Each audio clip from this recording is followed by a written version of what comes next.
नमस्कार दोस्तों, स्वागत है आपका आपके ही YouTube चैनल टेक वर्ल्ड में। दोस्तों, मेरा नाम संकल्प है और आज मैं आपको अपने सेलर ज्ञान सीरीज के आगे के चैप्टर के बारे में बताना चाह रहा हूं। अभी तक जैसे आप लोगों ने सीख लिया है कि प्रोडक्ट को लिस्ट कैसे करते हैं, single product, multiple product, seller को रजिस्टर कैसे करते हैं, ये सारी चीजें सीख ली। अब आ जाते हैं आज के लेसन में हम लोग मेन थिंग के ऊपर कि आपको अगर कोई ऑर्डर मिलेगा तो आप उस ऑर्डर को फ्लिपकार्ट में कैसे प्रोसेस कर सकते हैं। तो दोस्तों, जैसे कि यूट्यूब में इस तरह के बहुत सारे ज्ञानवर्धक आपको वीडियोस मिल जाएंगे कि इसमें आपको सिंपल तरह से बताया गया होगा कि यूट्यूब फ्लिपकार्ट के आप कोई भी ऑर्डर अगर आपको पैनल पे मिलता है तो उसको आप किस तरह से प्रोसेस कर सकते हैं। तो प्रोसेस कराने में कोई बहुत बड़ी बात नहीं होती है, लेकिन उसको ऐसे प्रोसेस कराएं ताकि उसके आपको फ्यूचर आउटकम्स में भी प्रॉपर उसमें सहूलियत मिले, वो चीज इंपॉर्टेंट होती है। तो आज मैं आपको ना सिर्फ एक ऑर्डर प्रोसेस करना बताऊंगा, मतलब इस तरह से आपको मैं समझाऊंगा ताकि उससे आपको फ्यूचर में उसके रिटर्न्स के लेके, उसको पेमेंट रिकनसाइल को लेके हर तरह से आपको हेल्प मिलेगी। तो आइए शुरू करते हैं आज का वीडियो। हम लोग चलते हैं अपने लैपटॉप स्क्रीन की तरफ, जहां पे आपको इस समय आपको मेरा सेलर पैनल ओपन दिख रहा होगा, डैशबोर्ड। तो इस डैशबोर्ड में जब आप आएंगे तो जैसे कि ये है, तो आपको दिख रहा होगा कि सेलर फुलफिल्ड में न्यू 10 ऑर्डर्स और 10 अर्जेंट दिखा रहा है। ब्रीचेस में यहाँ 0 दिखा रहा है, रीअटेम्प्ट्स 0 दिखा रहा है। तो बेसिकली मेरे पास 10 ऑर्डर्स हैं जो कि पेंडिंग हैं और मुझे प्रोसेस करने हैं आज की डेट में। तो मैं सीधे ऑर्डर्स टैब में आऊँगा, एक्टिव ऑर्डर्स पर क्लिक करूँगा।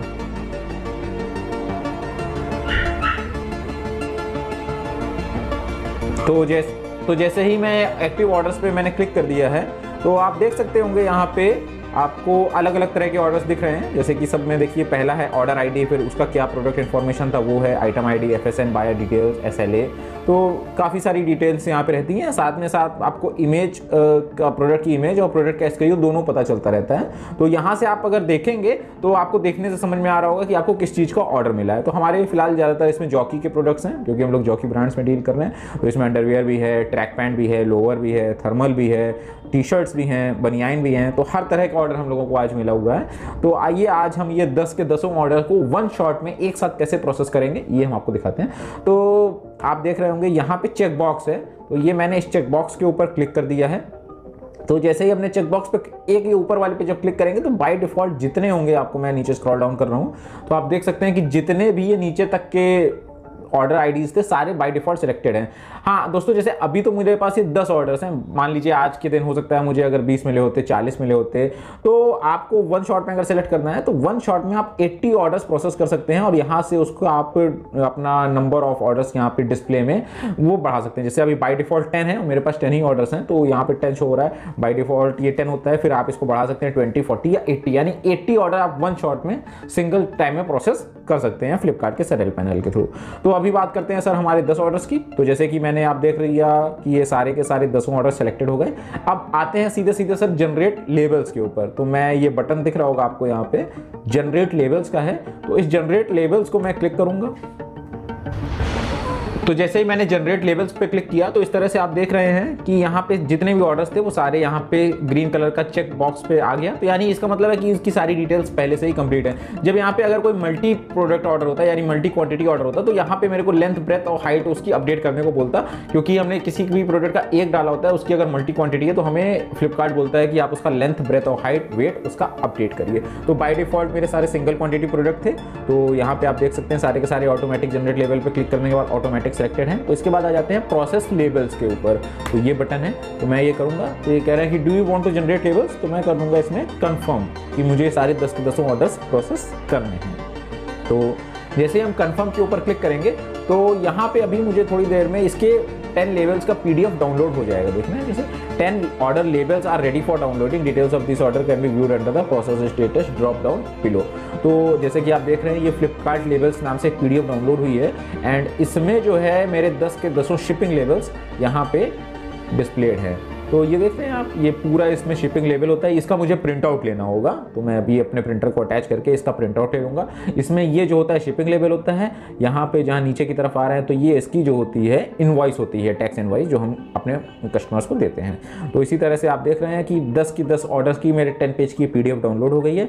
अब मुझे जो है इसको प्रोसेस करना होगा। तो जब भी आपको इसको अगर प्रोसेस करना है तो यहाँ पे आपका इसमें जैसे अब यही बात करें तो इसमें आपको jockey FP03 black pack of 2M, तो ये जो मेरा SKU जैसे मैंने बनाया था उसमें है, और उसकी क्वांटिटी, तो इस प्रोडक्ट ऑर्डर आईडी में कितने चीज़ें जानी है, तो मैं यहाँ अगर मुझे जैसे मैंने अगर अपने कोई एम्प्लॉई या स्टाफ आपने रखा होगा ऑर्डर प्रोसेस करने के लिए, तो ये अगर आपने PDF उसको डाउनलोड करके प्रिंट आउट करके दे दिया तो वो आराम से, अगर SKU जान रहा होगा वो लड़का, तो वो आराम से निकाल लेगा कि भाई इसको मुझे क्या ऑर्डर पैक करना है। जैसे इसमें जॉकी का FP03 black pack of 2M ये मुझे प्रोसेस करना है, उसकी कितनी क्वांटिटी है ये सब, तो वो सॉरी, तो जैसे मैंने आपको लास्ट वीडियो में बताया था ऑर्डर्स को कैसे उसकी लिस्टिंग करें, तो वहां मैंने आपको SKU का महत्व इसीलिए बताया था कि आप कोई भी SKU इस तरह से डालिए कि, क्योंकि यहाँ पे आप देखिए इमेज नहीं शो हो रही है इस जगह पे, आपको डायरेक्ट उसका SKU मिल रहा है, तो जो कि टेक्स्ट में लिखा हुआ है, तो आप या आपके स्टाफ का कोई भी मेंबर, वहां पे आपका कोई भी एम्प्लॉय होगा, वो आपको बगैर किसी उसके परेशानी के इस ऑर्डर को प्रोसेस कर सकता है।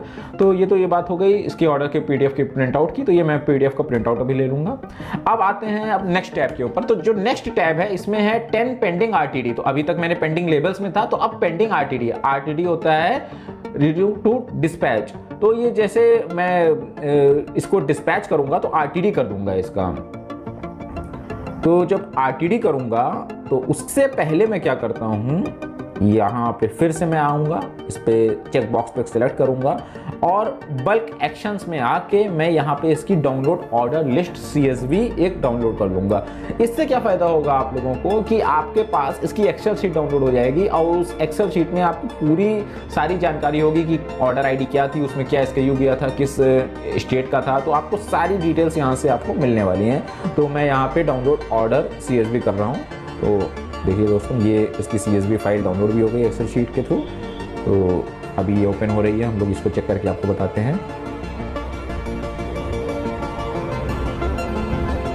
तो ये देख रहे हैं जैसे आप दोस्तों order on, shipment ID, order ID,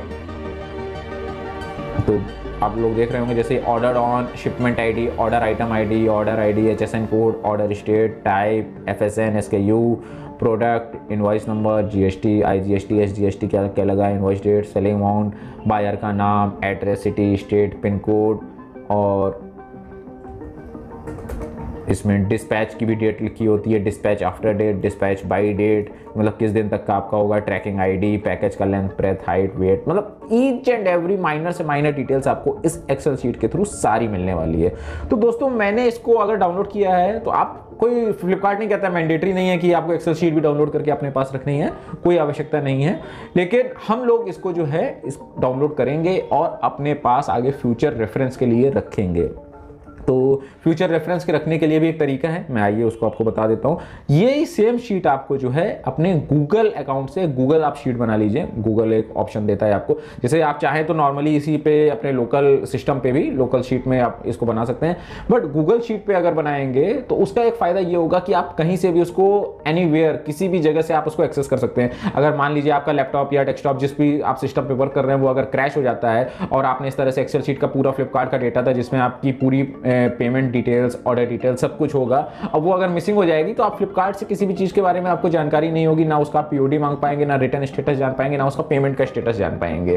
तो इसीलिए मैं बता रहा हूं कि आपको ये जो पूरी एक्सेल शीट है इसको आपको सिंपली कॉपी एंड पूरी यहां से लेके यहां तक कॉपी कर लेना है Ctrl+C दबा के, और इसको जो है आपको पेस्ट कर लेना है अपने गूगल शीट में। जैसे हम गूगल शीट में क्या करते हैं, मंथ बाय मंथ, जैसे जनवरी का अलग, फरवरी का अलग, मार्च का अलग, अप्रैल का अलग, तो मंथ बाय मंथ हम उसकी अलग से एक शीट बना देते हैं और उस मंथ में जो जो डिटेल्स उसका डेटा गया होता है वो वहां पे हम लोग एज इट इज सेव कर लेते हैं। गूगल शीट का आपको फायदा यही होता है कि वो ऑटो सेव होता रहता है, आप कितने भी सालों तक आप उसका रिकॉर्ड सेव करके रख सकते हैं और कहीं से भी उसकी एक्सेस कर सकते हैं। जब कोई पेमेंट आएगी तो उसकी पेमेंट भी आप उसी के थ्रू चढ़ा सकते हैं, और आगे किसी भी तरह का रिकंसाइल करना हो, रिटर्न अपडेट करना हो, पेमेंट रिकंसाइल करनी हो, सब आपको उसी के थ्रू होगी। ये चीज आपको देखिए कोई नहीं बताने वाला है, आपको अगर ऑर्डर प्रोसेस करना कोई सिखाएगा तो सिर्फ और सिर्फ आपको बता देगा कि PDF डाउनलोड करो, प्रिंट करो और उसके बाद उसको ऑर्डर प्रोसेस कर दो, बस इतना ही चीज है।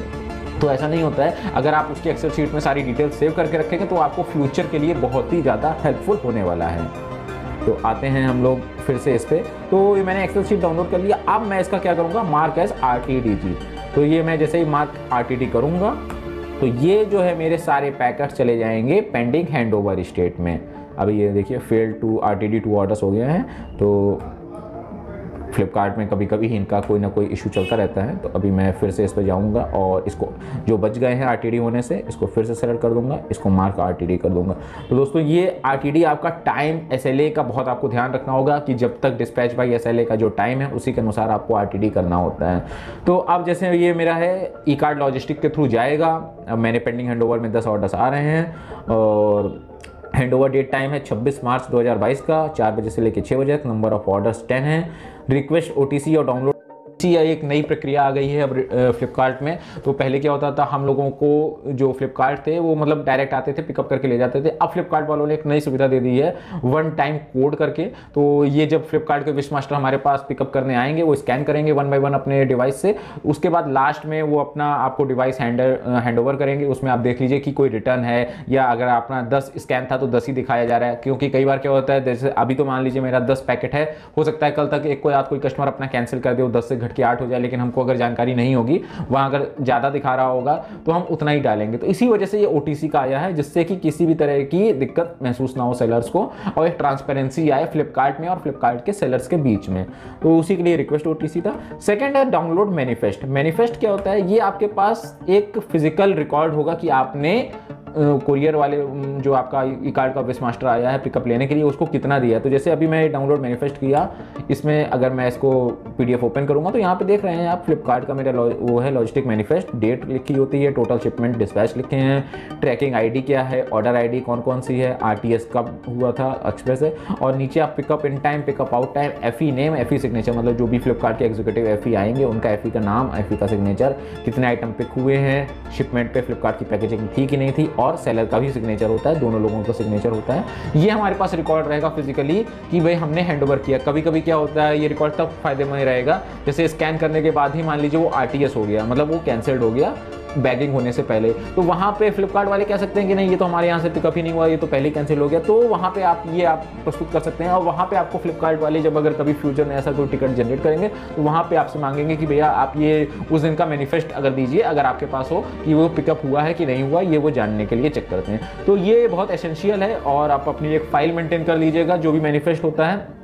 वैसे मैं फिर से बता रहा हूँ, मंथ बाई मंथ आप उसकी फाइल बना लीजिए। जनवरी में जो भी आपके 30 दिन में जो भी पैकेट गए होंगे तो वो आप सारे के सारे पैकेट्स की एक मैनिफेस्ट फाइल बना लीजिए और उसको पिन अप करके वहां पे रखते रहिए। फ्यूचर में आपको हो सकता है 3 महीने बाद, 4 महीने बाद, 6 महीने बाद भी उसकी आवश्यकता पड़ सकती है। तो दोस्तों ये 3 स्टेप्स का पूरा प्रोसेस था ऑर्डर प्रोसेस करने का। तो उम्मीद करता हूं कि आपको ये मैंने बहुत ही सिंपल और आसान शब्दों में एकदम बेसिक लैंग्वेज में मैंने आपको ये सारी चीज़ें बताई हैं और आपको पसंद आया होगा और आपने ये चीज़ें अच्छे से सीखी होंगी। उसके बाद भी अगर आपको किसी भी चीज़ में कोई दिक्कत है तो आप कमेंट में हमें बताइए, हम उसको रिजॉल्व करने की पूरी कोशिश करेंगे। धन्यवाद दोस्तों। अगर आपको मेरा वीडियो पसंद आया हो तो उसको लाइक, कमेंट, शेयर जरूर करिएगा और आगे अपने दोस्तों के साथ में सब्सक्राइब भी जरूर कराइए इस वीडियो को। धन्यवाद दोस्तों, आपका दिन शुभ हो।